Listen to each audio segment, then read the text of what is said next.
Mina olen siis Martin Punase lipsuga ja räägin teile täna BIM-ist läbi projekteerimise ja projektijuhi silmade. Kõigepealt ma pean ära ütlema, et mina tegelikult töötan konstruktorina, mitte projekteerimise ja projektijuhina. Seetõttu see jutt ei tule nüüd otseallikast, aga ma konsulteerisin meie projektijuhtidega eelnevalt ja miks ma seda räägin, sest et lisaks konstruktori ametile on minu tegelik ametinimetus BIM-insener, ehk siis minu ülesandeks on ka nagu jälgida kõike seda, mis on tulemas, mis toimub laias maailmas ja siis vedada seda vankrit meie ettevõtte sees, et me kindlasti kõik need uued asjad võimalikult kiiresti rakendaksime enda töösse. Okay. Et kiire slaid, kohustuslik slaid ka sellest, kus ma töötan. Tegemist on siis aktsiaseltsiga ERENG, mis on üks Eesti suurimaid projekteerimisettevõtteid, loodud aastal 1990, ehk siis see aasta tähistasime oma 20. sünnipäeva. Me pakume terviklahendusi, ehk siis kõike alates arhitektuursest eskiisist, detailplaneeringust kuni tehnosüsteemideni, konstruktsioonideni ja ka teed ja sillad kuuluvad meie kompetentsi. Lisaks sellele, et me töötame Eestis, on meil kontorid ka Ukrainas ja Valgevenes ja aktiivselt surume ennast sealsele turule. Samuti tegeleme hoogsalt laienemisega lääne poole.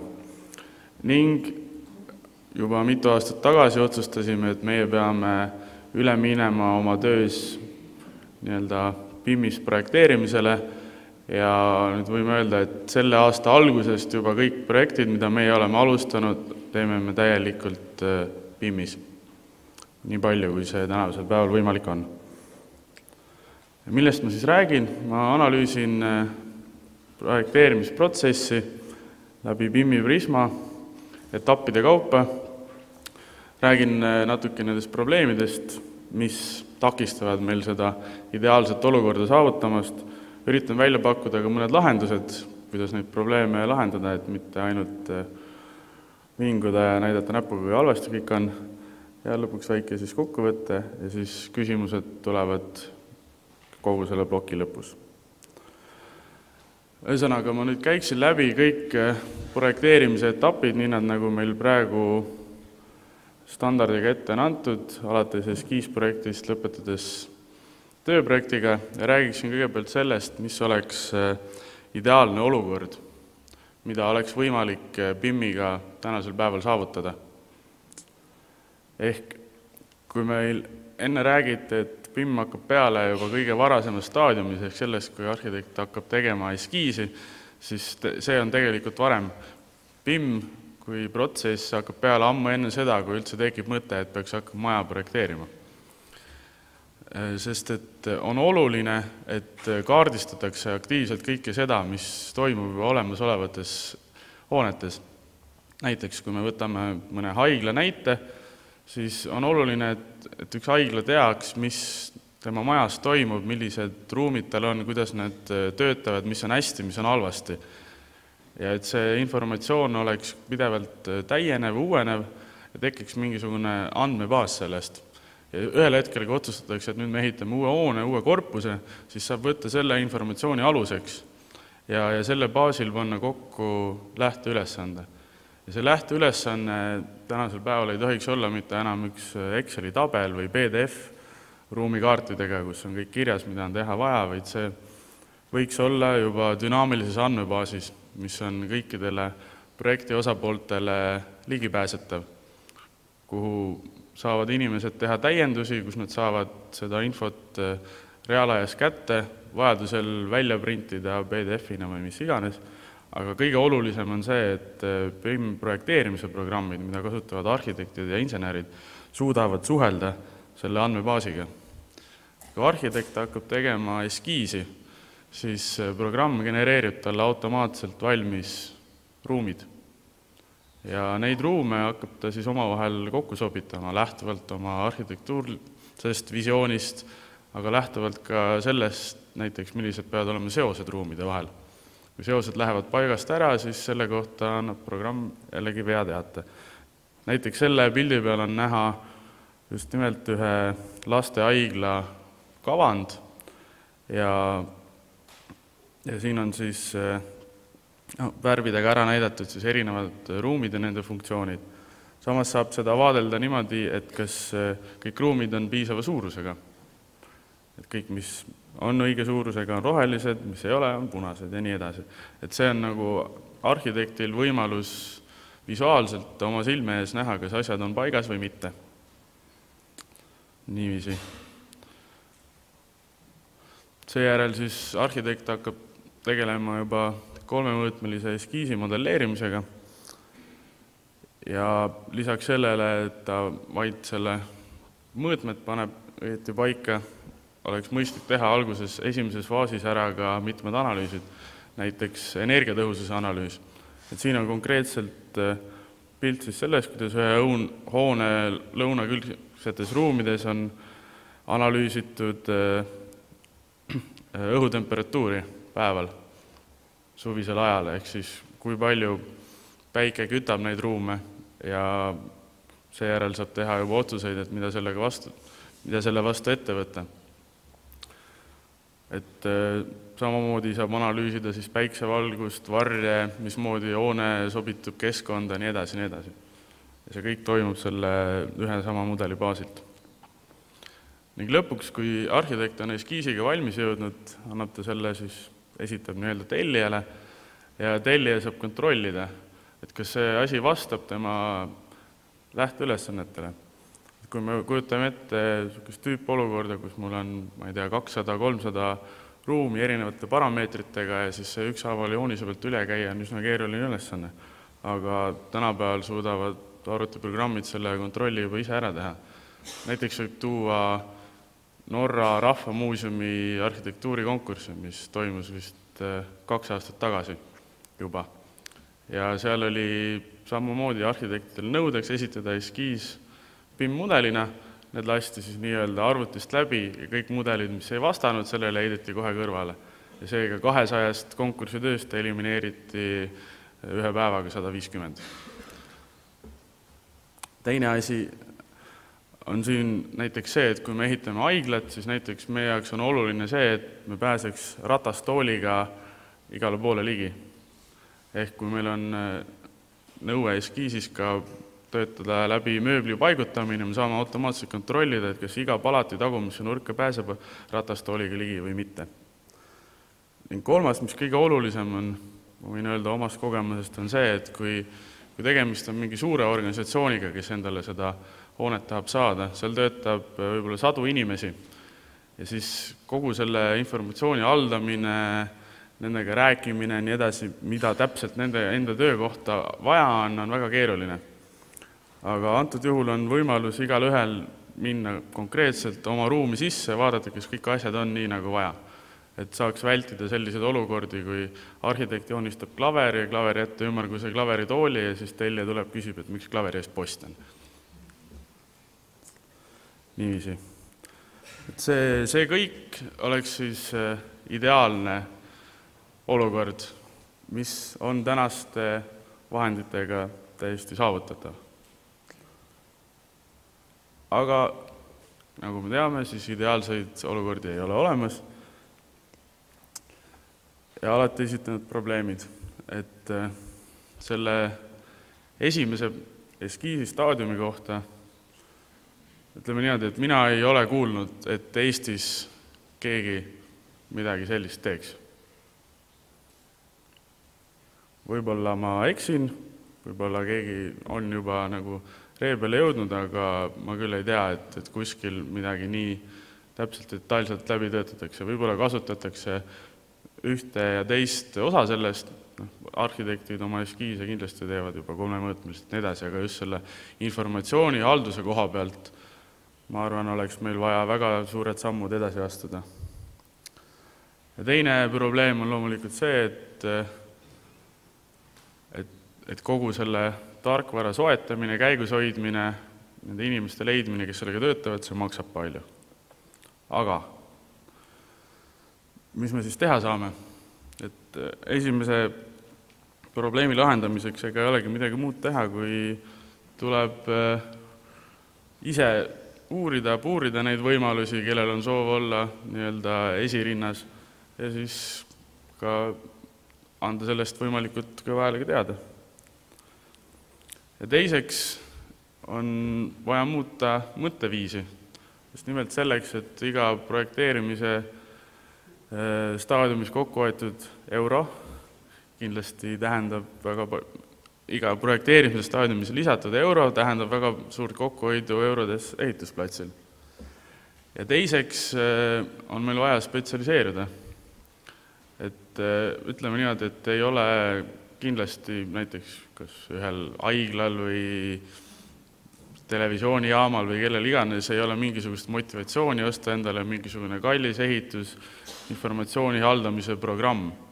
Et selle peaks soetama need ettevõtted, kes pakuvad just selle hoone ehitamise klienditoe teenust või kas siis näiteks riigi poolt riigi kinnisvara aktsiaselts või nii edasi, kellel on pidevalt mitmeid projekte töös ja kellel on see massiefekt taga, et sellise programmi nende inimeste harimine, et see tasub ära ennast.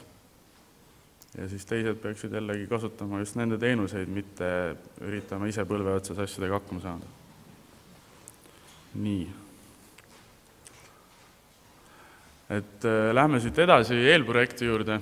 Ma nüüd natukese lähen kiiremini, sellepärast, et see on juba siuke jutt, mida te arvatavasti olete siit-sealt kuulnud. Ehk eelprojekti staadiumis lisanduvad lisaks arhitektile ka konstruktor, eriosade insenerid ja nad kõik töötavad ühes mudelis, ideaalis, nii et igaüks näeb, mida teised teevad. Kui konstruktor paneb sinna oma talasid, siis ta näeb, mis on arhitekti mõte, ega need akende ette ei satu. Kui tuleb ventilatsiooniinsener, tõmbab oma torusid, siis ta ei hakkagi neid esimese hooga läbi tala tõmbama, sest ta juba näeb, et see tala on seal ees. Ja samal ajal on projekti juhil olemas reaalajas ülevaade sellest, mis selle projektiga toimub, millised osad on valmis, kus mis asjad on ära pandud, mida veel ei ole pandud. Ja kui tellija soovib, siis on ka tellijal sellest reaalajas ülevaade olemas. Et ta saab juba projekteerimise staadiumis oma majas ringi jalutada ja vaadata, kas kõik on nii, nagu peab. Kuid loomulikult on jällegi palju probleeme, miks see asi niimoodi ei toimi. Esiteks on probleem arvutiressursis. Ei ole olemas ühte programmi, mis suudaks kõike teha ja seetõttu see unistus, et kõik insenerid, arhitektid töötavad ühes samas failis koos ja näevad kõike, on hetkel põhimõtteliselt teostatav, aga praktiliselt ei ole mõistlik. Ja teiseks, kui selline programm ka oleks olemas, siis sellist arvutit vähemalt tavakasutuses ei ole olemas, mis suudaks seda programmi jooksutada. Teiseks, informatsiooni hulk kasvab tohutult. Et ühest küljest on ju hea näha ja teada kõike, mis toimub, teisest küljest peab selle teadmisega ka hakkama saama.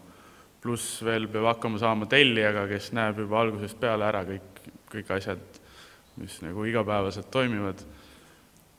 Mitte ei saa siis lõpuks sellist ühtset tervikut kätte. Ja mitte siis ainult ehitamise ajal ei saa tellija tulla öelda, et me naisega nägime unes, et võiks siia akna teha, vaid ta saab seda juba eelprojekti ajal hakata unes nägema. Nii, ja kolmandaks on see eelprojekt, mis BIM-tehnoloogiaga valmis, oluliselt täpsem ja samas ka oluliselt ressursimahukam kui see, millega me harjunud oleme.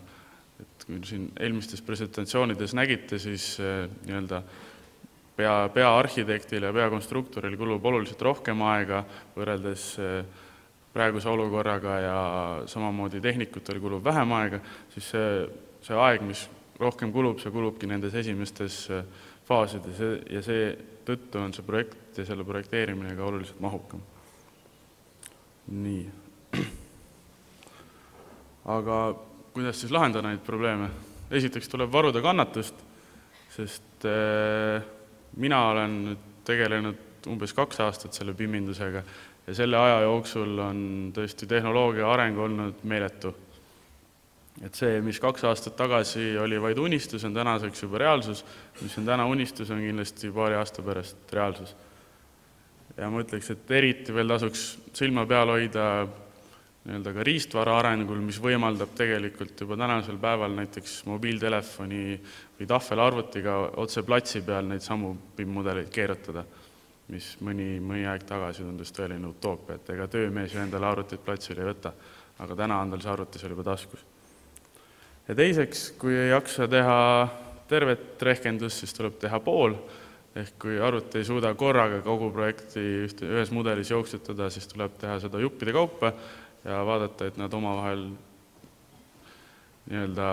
jupi haaval kokku sobiksid ja siis võib eeldada, et ka tervik on korralik.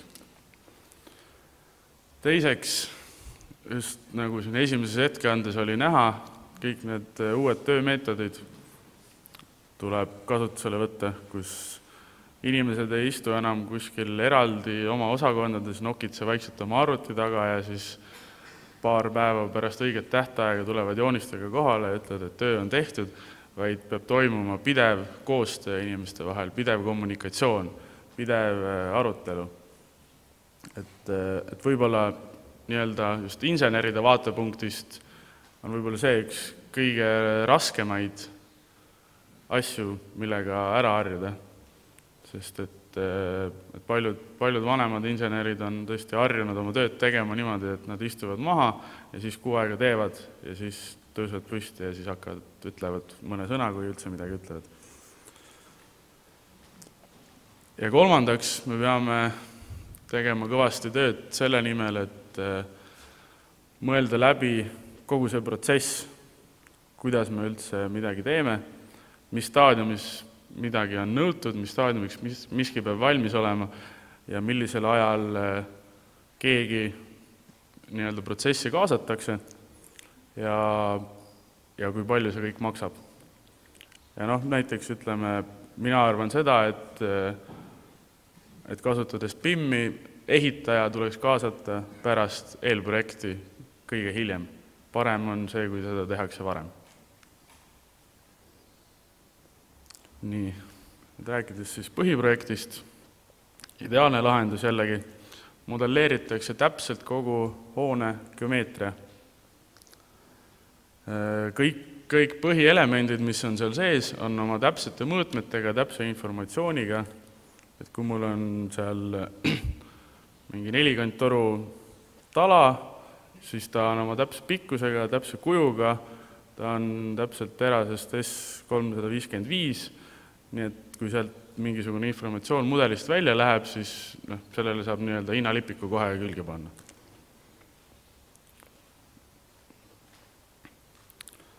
Teiseks siis toimub automaatne vigade kontroll, ehk arvuti hoiab silma peale selles, et kuskil mingisuguseid jamasid sisse tuleks. Piltlikult öeldes, et torud ei jookseks läbi talade või siis talad läbi torude, kuidas kellelegi sobib.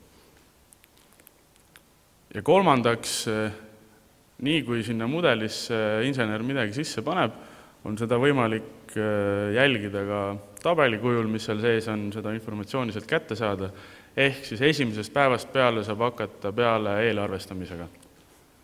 Ja seda eelarvet saab jälgida reaalselt kogu projekteerimisprotsessi jooksul. Et see ei pea olema enam midagi sellist, mis tehakse siis, kui põhiprojekt on valmis, vaid see peaks hakkama peale kohe. Ja need tulemused sealt eelarvestamisest peaksid mõjutama ka selle projekti edasist kulgu. Et see oleks koht, kus väga kõvasti saab raha kokku hoida. Kokkuvõtlikult siis ideaalne põhiprojekt ja taaskord probleemid. Jällegi, arvuti ressursid on piiratud ja kõikide nende mudelite kooshoidmine on keerukas. Teiseks tekib juurde täiesti uus valdkond, nagu kogu selle mudellinduse haldamine ja kõikide nende mudelite koos hoidmine, kokkupanemine, kontrollimine ja nii edasi, mis puhtalt projekteerimise projektijuhi jaoks suurematel objektidel võib olla liiga suur töö. Kolmandaks, praegu eriti küll mitte keegi reaalajas seda eelarvet ei jälgi, et see ikkagi tehakse põhiprojekti baasilt. Siis eelprojekti ja põhiprojekti vahe nii-öelda mudelina, ta on nagu väga raske on öelda, et kus siis üks teisest üle läheb, et tegelikkuses lihtsalt ühel hetkel lastakse mingisugused joonised välja selleks, et saaks ehitusluba taodelda, aga sisulist vahet ei ole.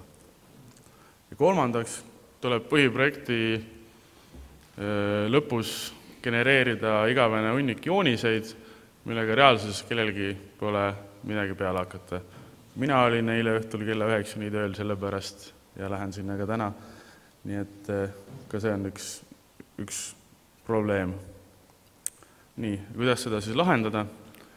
Ehk kui arvutiressurss on piiratud, kõik korraga teha ei saa, nagu ma ütlesin, tuleb seda teha etappide kaupa, tuleb jagada mudeleid väiksemaks, hoida erinevaid mudeleid, mida kokku panna, kuid see just eeldabki sellise erilise inimese kaasamist nagu BIM manager või kuidas iganes võid seda nimetada, ühesõnaga keegi, kes siis projektijuhi kõrval haldaks just seda nagu tehnilist poolt ja vaataks, et kõik asjad klapiksid. Ja selleks, et oleks keegi, kes hakkaks varasemas staadiumis ka eelarvet jälgima ja ka jälgima näiteks seda, et kas mingeid asju üldse on füüsiliselt võimalik ehitada, et nad võivad küll paberi peal, võib mingisugune lahendus saab joonistada küll, aga kas seda ehitusplatsi peal kokku ka saab panna. Et selleks oleks vaja kaasata varem ehitajat ja et see toimuks, siis peaks kõik sellest aru saama. Jällegi taaskord on vaja mõelda selle peale, et mida ja kuidas me üleüldse teeme ja millised on need süsteemid, mida me kasutame. Ja kolmandaks, selleks, et põhiprojekti lõpus ei oleks vaja teha hunnikuid jooniseid, mis tegelikult lähevad ainult sellele, et ekspert saaks hinnata, kas projekt vastab nõuetele või mitte ja selleks, et ehitaja saaks teha eelarvet, et siis kõike seda annab teha ka selle sama mudeli baasilt. Ja see hoiaks projekteerimises kõvasti aega ja raha kokku. Ja kolmandaks siis ideaalne tööprojekt on see, et mul on siin küll kirjas, et tehnikud vormistavad joonised, päris ideaal on see, et arvuti vormistab joonised. Ja tööprojekti faasis ei olekski vaja rohkem midagi teha, sest põhiprojekt peaks olema niivõrd täpne, et insener seda enam tööprojekti faasis puutuma ei pea.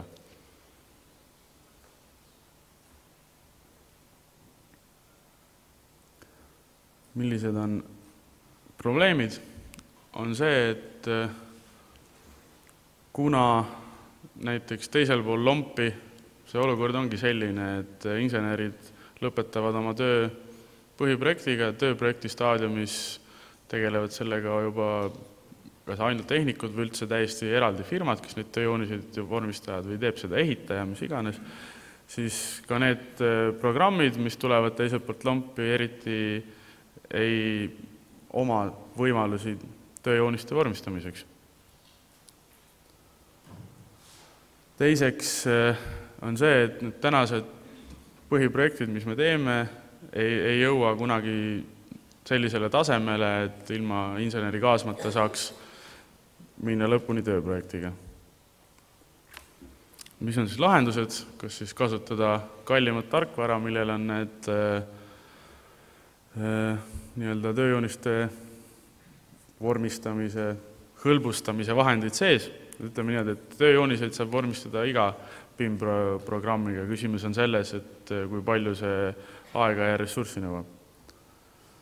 Või siis kasutada mõnda alternatiivset programmi, mis aga tihtipeale tähendab selle BIM-i hülgamist. Ehk siis sellest ilusast kolmemõõtmisest mudelist saab lihtne kahemõõtmeline joonis, millel selle mudeliga enam seost ei ole. Ja kolmandaks tuleb varuda kannatust, et küllap need programmid arenevad ja ka need lisad tekivad sinna juurde, et ka seda on tegelikult näha. Ja jällegi see sama asi, mis on absoluutselt iga lahenduse juures olnud, et me peame tõsiselt üle mõtlema selle, mismoodi me seda tööd teeme ja mida me täpselt kuskilt saada tahame. Ehk siis kokkuvõttes võib öelda, et BIM-maailm on täis väga paljusid võimalusi, muutmaks meie tööd oluliselt efektiivsemaks ja mis siis kõige olulisem, me saame hoida kokku kõvasti raha. Aga meid piiravad hetkel lihtsalt see, et asi on nii uus ja me ei ole jõudnud kõike seda endale selgeks teha. See, et see süsteem, mille järgi me oma tööd teeme, et millised on lepingud, hanketingimused, standardid, nii edasi, need ei vasta BIM-i nõuetele ja lisaks ka IT-tehnoloogia võiks olla parem, aga alati on arvuti ju sellest süüdi, kui midagi välja ei tule.